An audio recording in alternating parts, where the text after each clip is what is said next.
If you've been watching the F1, you've definitely, you've been surprised as to how Max Verstappen smashed last week's race, right? Over the weekend. And, how basically Red Bull, I think they deserve this win, right? They got two podiums. Got two podiums at qualifying and then came out, with Max on the first, Lewis second, and then, talking about how McLaren got Lando's first podium. That I was really happy for the guy as well. But talking about the other teams now, if you're looking at someone like Lando Norris, or if you're talking about Aston Martin, these guys have a billionaire basically funding the team, and I mean, basically Lance Stroll is nothing like. I mean, he's not the easiest person to work with, although he is funding the whole work, the whole operation when it comes to Aston Martin's performance. So the Canadian is basically featured in the Netflix documentary as well. Now, if you are a fan of F1, I bet you've watched Drive to Survive, right? So I'll be breaking down a little story on how Lance Stroll and how he came up in the business, how he's basically been pushing for where they are in as a company now, and how the team is doing, right? Right back after this video.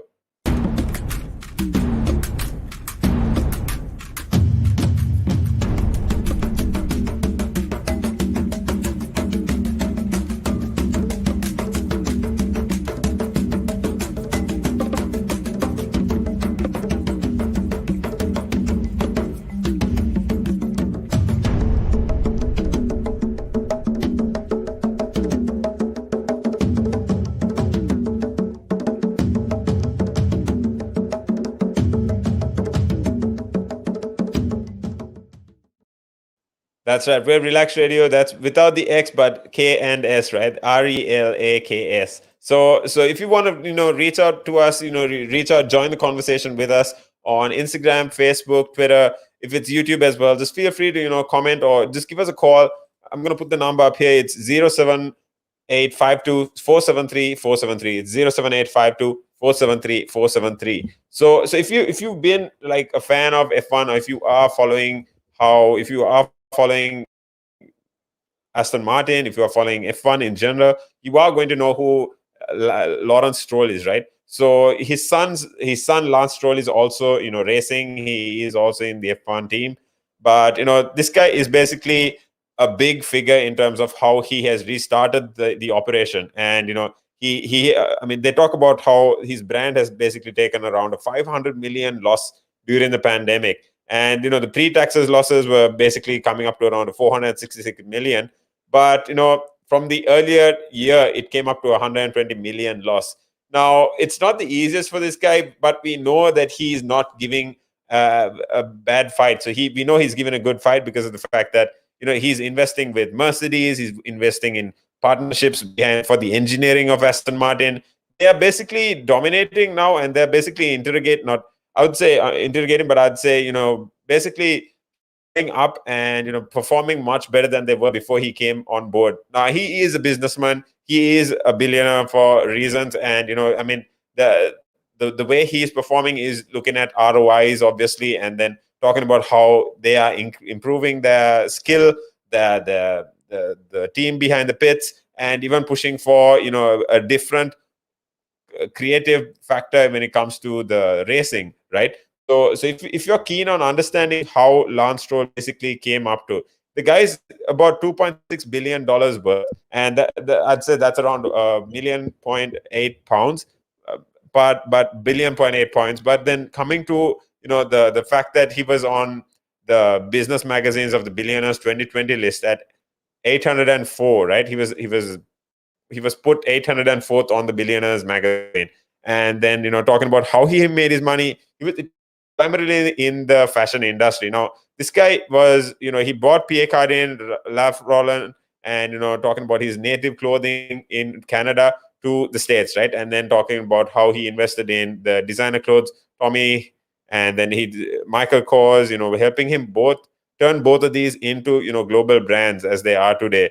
But in particular, I'd say the Hong Kong fashion tycoon. Now the guy's name is Silas Chu. Now they spearheaded Michael Kors and successfully pushed it to a public offering into 2011. But over the 3 years, he sold off his shares as the American brand, the American shareholder, and this is where a bulk of his fortune comes from.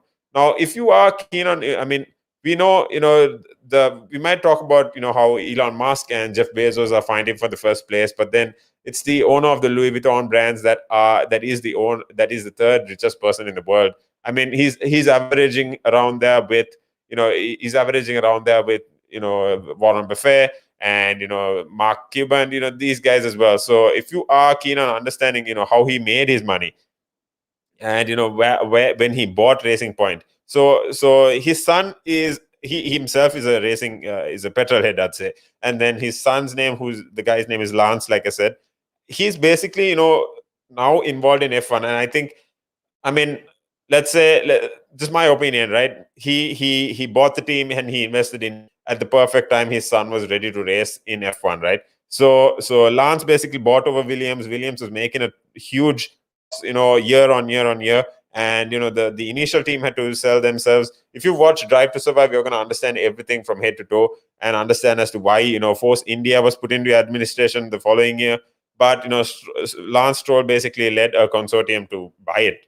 Now, if you are to understand, from the 90 million pound, the purchase, and from the 50 million pound debt that to the loan providers, to the suppliers, to the sponsors, or even the rebranders, right? Now there was a ton of work that had to be done for the Racing Point purchase, but then as long as it was also conditional that Lance's son, Lawrence's son, who is Lance, right?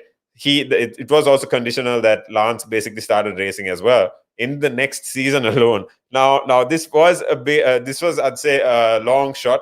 But if you watch the third season of Drive to Survive, now this was early 2020, right? The one of the first things a couple of the teams actually protested against Racing Point was the fact that they looked aesthetically, as similar as a race car, in terms of the aerodynamics, in terms of the production facility, in terms of the performance, and even their positioning on the race track, right? So these guys were actually coming to a point where they pushed for a productive, third place in one of the qualifier rounds.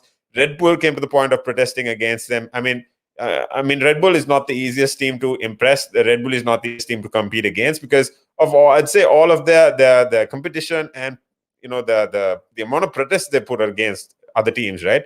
So they have a healthy rivalry going on with, I'd say, Mercedes.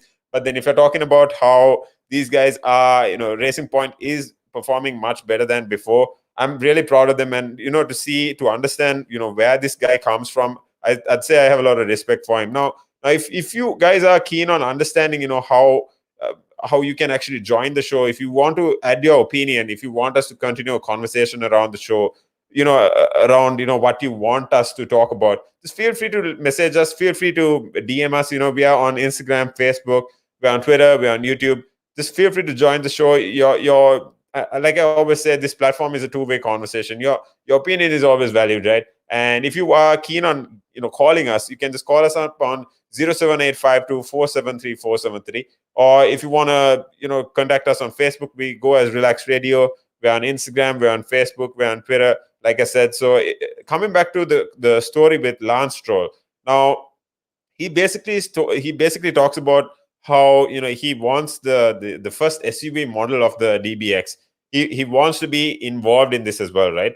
And this was his top priority, I'd say, in April 2020.